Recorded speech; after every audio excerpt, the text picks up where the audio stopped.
Hi and welcome. My name is Hannah and I'm a visual artist from the Acadiana area. Today we're going to be learning a little bit about watercolor and we're going to use our imagination to turn blobs of paint into animals. And at the end we'll make a card together that you can give to somebody. This video is a part of the Acadiana Center for the Arts online series Virtual Art Studio, where teaching artists present lessons in visual arts, dance, music, and more that you can enjoy from anywhere. So what exactly is watercolor? Unlike regular paint, watercolors are often hard, and once you mix water with them, the paint will appear on your paper. Let's take a look at a few examples of some watercolor paintings. Watercolor paints tend to make paintings that are a little bit more see-through rather than opaque. You'll be able to see this in the following examples. If you take a close look at this painting, you can still see the paper underneath the paint. There are many different ways that you can paint with watercolors. Sometimes they're a little bit see-through like this, and a little bit more abstract. With paintings like this, they're more detailed and a little bit more opaque, and you achieve that by layering your paint slowly. Some artists like to paint architecture like this and like this, with sharp lines and city views, while others use watercolors to paint more abstract paintings, like Georgia O'Keeffe. In this painting, she used blobs of color to create her work of art. This is very similar to what we'll be working on today. There's no right or wrong when it comes to watercolor. However you want to use them and to express yourself is the right way.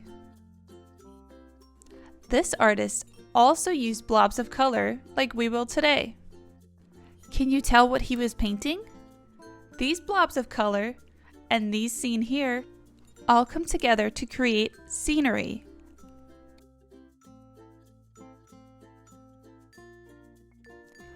This artist also painted outside. But can you tell what the major difference between these two paintings is? The one before was very abstract, with blobs of color creating the objects in the scene. In this painting, it's outside as well, but it's much more detailed. Here is another great example of how we can use blobs of color to create a scene. In this painting, the artist used a yellow watercolor to create a mountainside, and blue watercolor to create the sky and water. When I feel like being creative, I love to use watercolor. This painting is one that I made for my mom. I used blobs of color to create trees, clouds, and the church that she got married in. After I was done painting, I took a fine tip marker and I outlined all of the details. The way I painted this is very similar to what we'll be learning today. Here's another one of my watercolor paintings. This one I did for my dad. I used the same method as before, painting blobs of color and then outlining with a fine tip marker. I love making paintings for my friends and family to give as gifts, and that's something that we'll do today. At the end of this video, you'll have a brand new piece of artwork that you can give to someone as a gift. So, what do you say? Are you ready to get started? Okay, let's head over to the supply table and we can go over all of the materials that you'll need for this project. For this project, you'll just need a few materials. You'll need a black pen.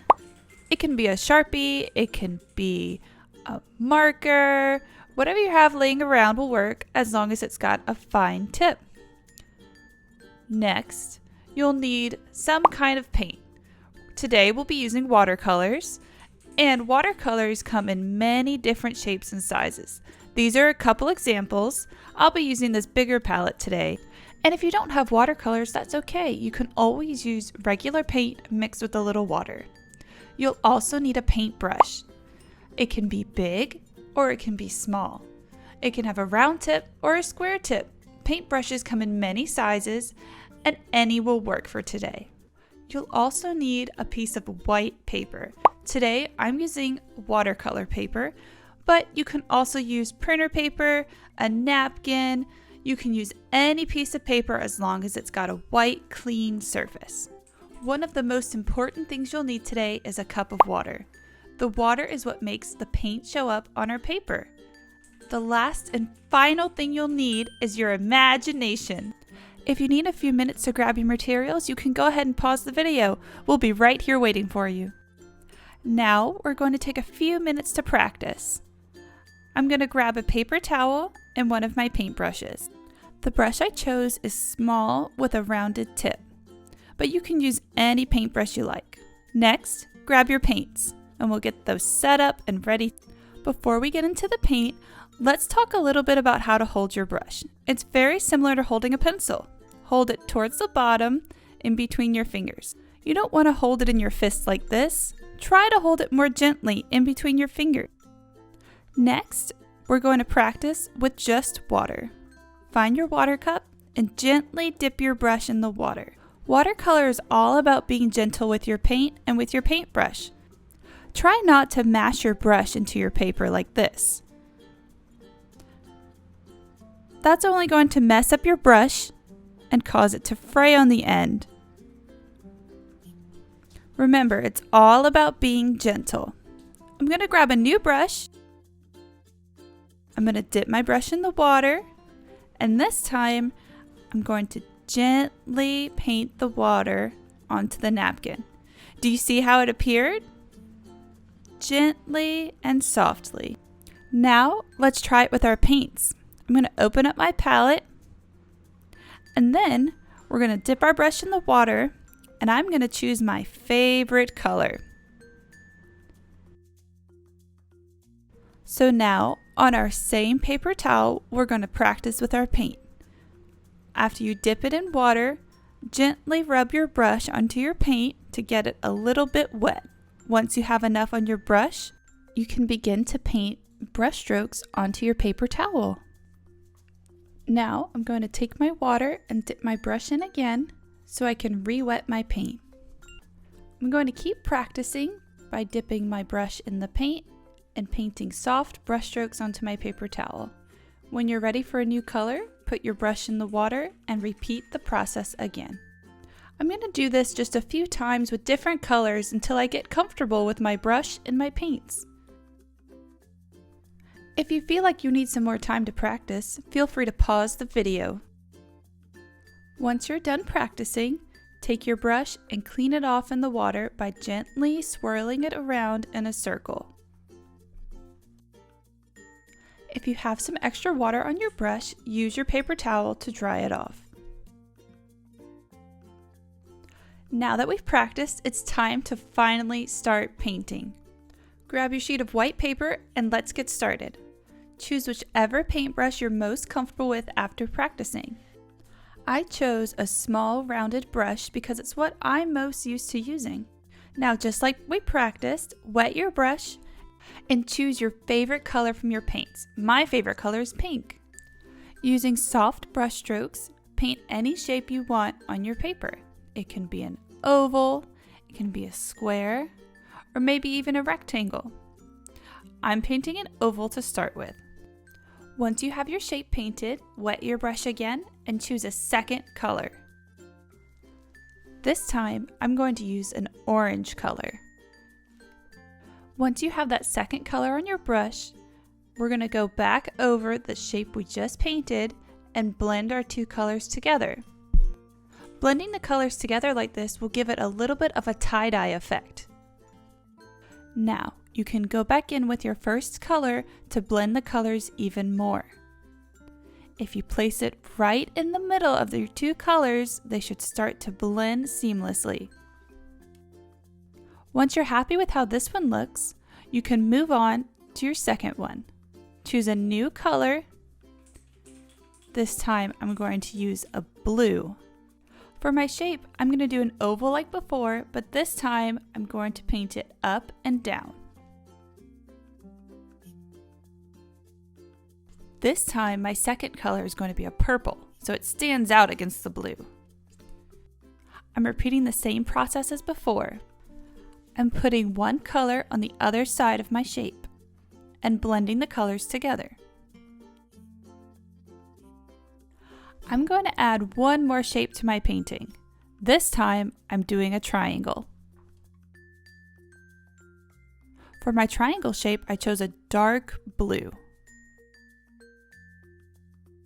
For this shape, I think I'm going to blend it with green, but keep in mind, you can do whatever you want for your painting, or you can follow along just like I'm doing it. Once you're happy with how all of your shapes look, it's time to move on to the next step.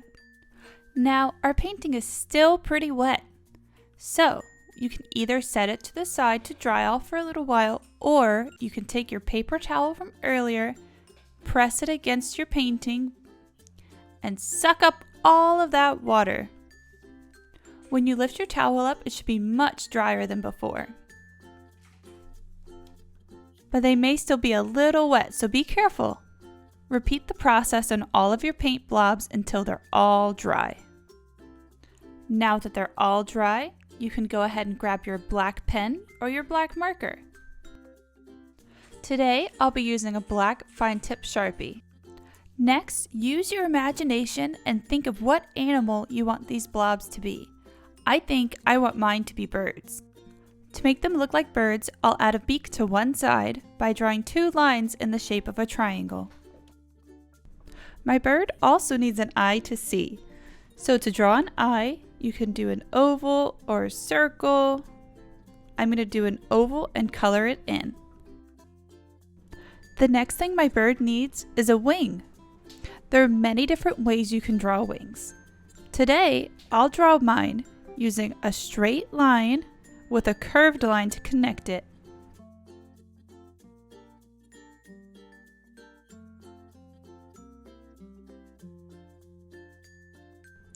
Since we're using our imagination today, I think I want my bird to look a little silly. To do that, let's give him some long legs. I'm going to draw two straight lines coming from the bottom of our shape. I'll add 3 lines to each of those straight lines so it looks like our bird has feet. The last detail we'll add are some tail feathers. Now these can be straight lines or curly lines like I drew. The final step to our blob animal is outlining the shape that we drew. For all of the other shapes on your paper, you're going to repeat the same process. Take your time and make sure to have fun. You can pause the video here if you need a little bit more time to create your masterpiece.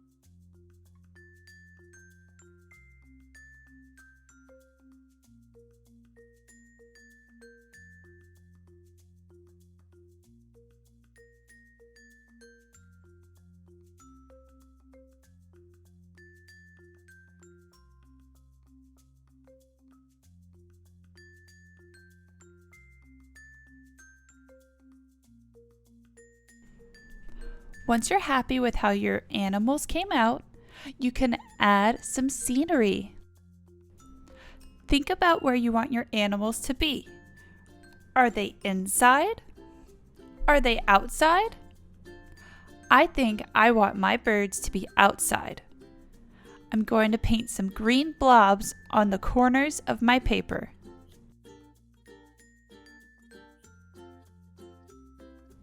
Can you guess what these might be? What's outside in green?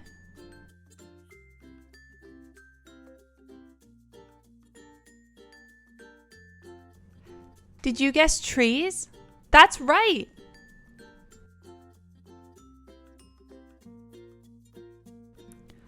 Now I'm going to paint another green blob on the other side of my paper that's also going to be a tree.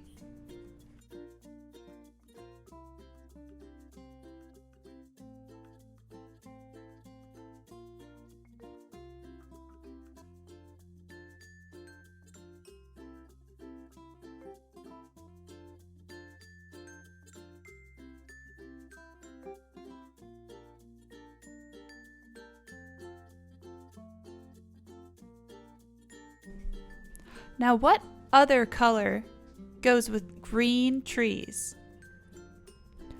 Did you say brown? That's what I was thinking too. Now I'm going to paint some rectangular blobs underneath each of our green blobs to make the tree trunks.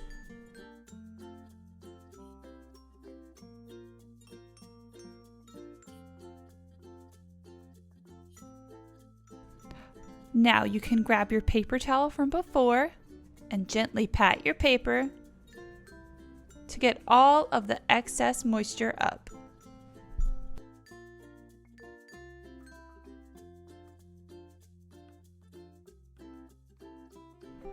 Now that our trees are dry, I think I want to add something to them. Let's make them fruit trees. I'm going to get some red paint from my color palette and paint some red circular blobs right on top of the green. These red blobs are going to be my apples. But if you want, you could also paint oranges or lemons. You can even make up your own fruit for the tree and make them pink.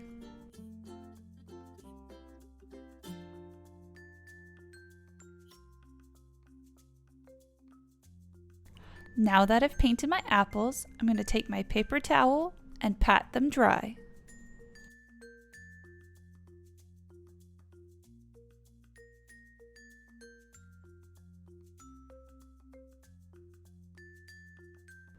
Next, we're going to take our black marker again and start with outlining our shapes.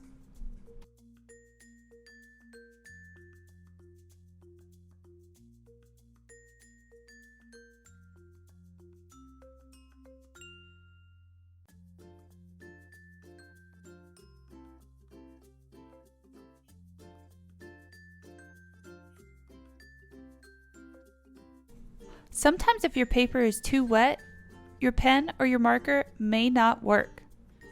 That's why it's so important to make sure your page is completely dry before you begin. So let's get the paper towel again and get up all of the water.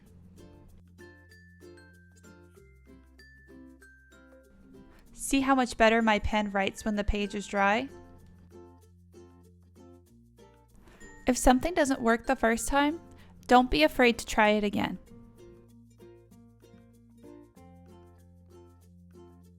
Now that we've painted our apple trees, let's think about what else we can add to this painting. I'm thinking we can add a sun up here and maybe some grass here at the bottom.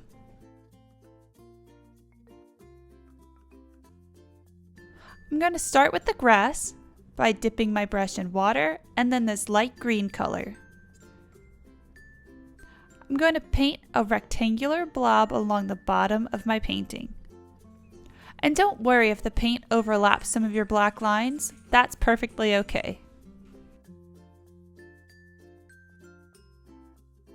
Now that I have my rectangular shape at the bottom, I'm going to paint a half circle on the right side of my paper so it looks like there's a hill in the background. Next, I'm going to paint the sun. Get your brush wet, pick a yellow color, and I'm going to paint a half circle at the top of my paper.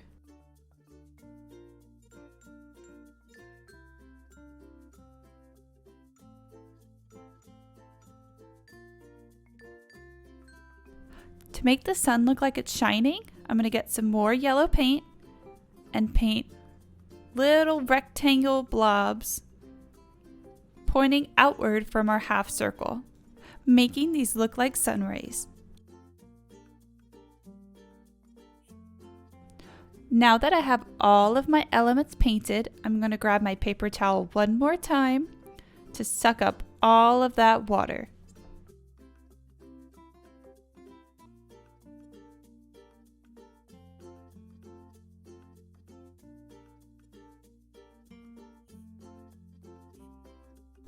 Once again, grab your black marker and trace over all of your shapes.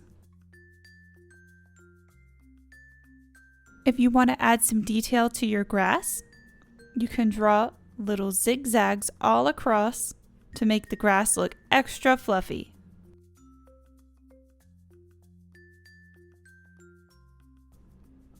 You can even draw some straight lines coming up from the back to make the grass look super crazy. Next, it's time to outline the sun. Trace over your half circle and then all of your sun rays.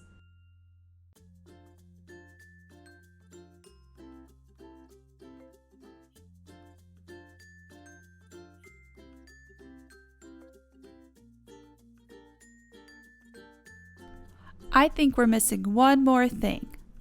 I'm going to get my brush wet one more time and dip it back into pink because it's my favorite color. I'm going to paint some more circular blobs all across the bottom of the page.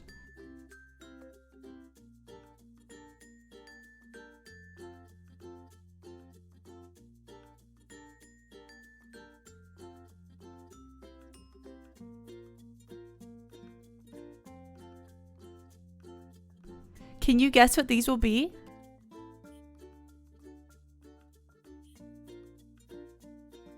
These pink blobs are going to turn into beautiful flowers.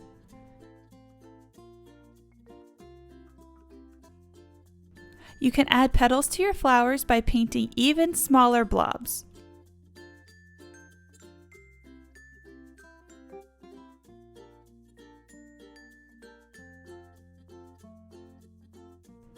I'm using my paper towel one more time to soak up all of the water and to make sure that my picture is super dry. Do you remember what step is next? Pick up your black pen and trace over all of your shapes.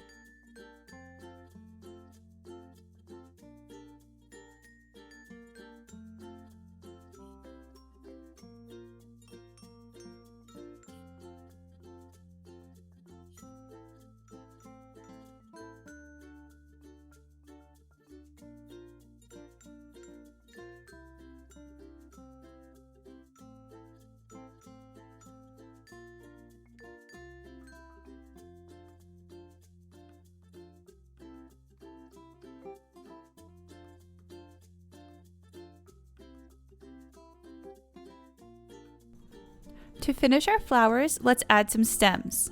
To do this, we'll draw a straight line from the bottom of the flower until it touches the top of the grass. So let's take a look at what we've painted. We've painted our tall birds, the sunshine, apple trees, and beautiful flowers in the grass. And we did all of this using our imagination and blobs of watercolor. Let's take everything that we've learned so far and make a birthday card. For this, you'll want to grab a new piece of paper and a clean paintbrush.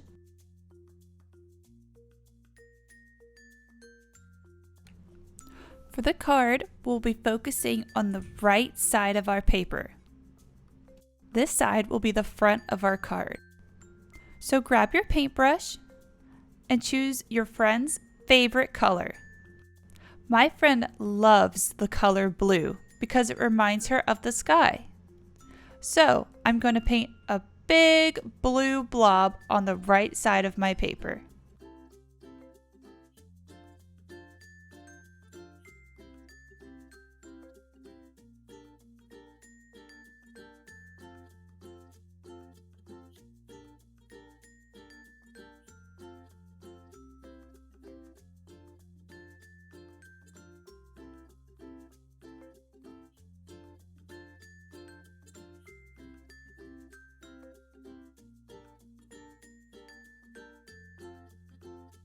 Once you're happy with how your paint blob looks, grab that paper towel and soak up all the water again.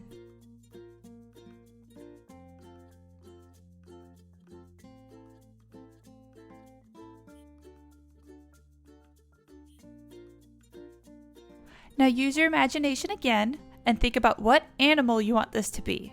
I'm going to make this another bird.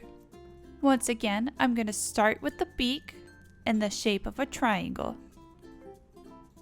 Next, I'll draw an oval for the eye.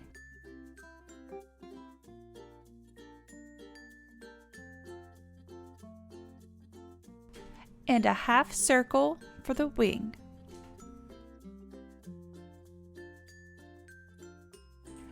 Make sure to add some fun tail feathers. And we're going to add the same long legs as before. Since this is a birthday card, I'm going to dress up our bird as if he was going to a birthday party. I'll draw a triangle on his head for the party hat with a circle on top. Now if you want to decorate your hat, you definitely can. I'm going to decorate mine with polka dots.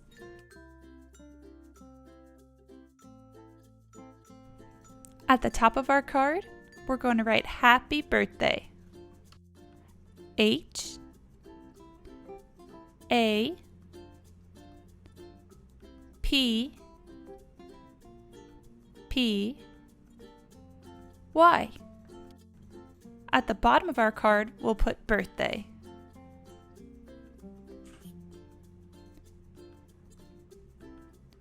B I R T H D A Y with an exclamation point at the end. The front of our card is complete. To make this into a card, flip your paper over and then fold it in half hamburger style. Make sure to line up the edges of your paper and then crease the edge. Run your finger over it a few times to make sure it's nice and folded. If you want, you can write a special note on the inside to your friend telling them happy birthday. And now our card for our friend is complete. I hope you had fun today painting with watercolors and turning blobs into fun animals. We got to use our imagination to create a whole scene and to make a birthday card. Thanks for creating with us today. Be sure to come back next week for a new virtual art studio. Bye!